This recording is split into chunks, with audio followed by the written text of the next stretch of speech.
The high resolution design is really coming together nicely, really coming together quickly, which is always nice to see. So we want to go after the news feed next. This is going to be pretty straightforward, pretty easy stuff. What I want to do, though, is I want to zero in and I want to target the titles, the article titles, and also the paragraphs that appear here as well. Now, once again, you may want to flip into your HTML file just to refresh yourself on the structure here. So again, what we have is our article with our news div, and then directly inside the news div, we have an H2. That's our article titles.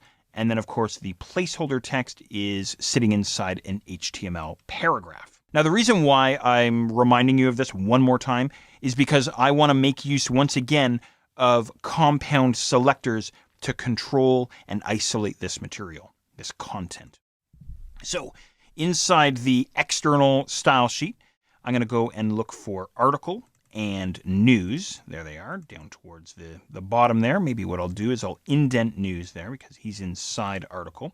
And what I'm going to do is I'm going to leave these two guys as they are, but I'm going to go and create two new rules. Let me create the rules first, and then we'll throw in some properties for them. So go ahead and hit enter there, maybe once or twice after news. And I'm going to go .news h2. Okay? So in other words, if a heading 2 appears inside a class called news, which of course it does, right? That's our article title. So there's the article title. And then after that, I'm going to go .news p. Okay, so in other words, if a paragraph appears inside a news class, okay, which of course it does as well.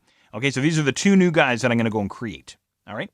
Now let's go and throw some properties into these two fellas here. The first thing that I want to do is I want to change the font that's being used on my H2. Once again, you may want to refer back to the Photoshop layout. It depends on how closely you want to match what you've created over there. What I'm going to do, though, is I'm going to go font-family, :space, and I'm simply going to go Times. So I want to change the font from Verdana to Times, okay? Or said another way, I want to override the font that's being defined further up inside my high-resolution media query, which is Verdana, okay? So that's only going to apply, though, to the H2, but only if the H2 appears inside news. That's, again, sort of an illustration of the power and efficiency of CSS. So there we go. There's the news. No big deal there. I'm going to collapse the space beneath my article titles. If I flip back over to my browser just quickly, there's a fairly large gap of space beneath these guys, and I want to collapse down that space. So I'm going to go margin-bottom, :space, and I'm going to say -20 pixels. So it all depends on how much or how little space you want beneath these guys. The other thing I'm going to do is I'm going to increase their font size, so font-size, and I'm going to go 150%. Okay, something like this. Let's see what we get here inside the browser if I go and refresh. There we go, something like that. Okay, that looks pretty good. So the space is collapsed down, which is nice.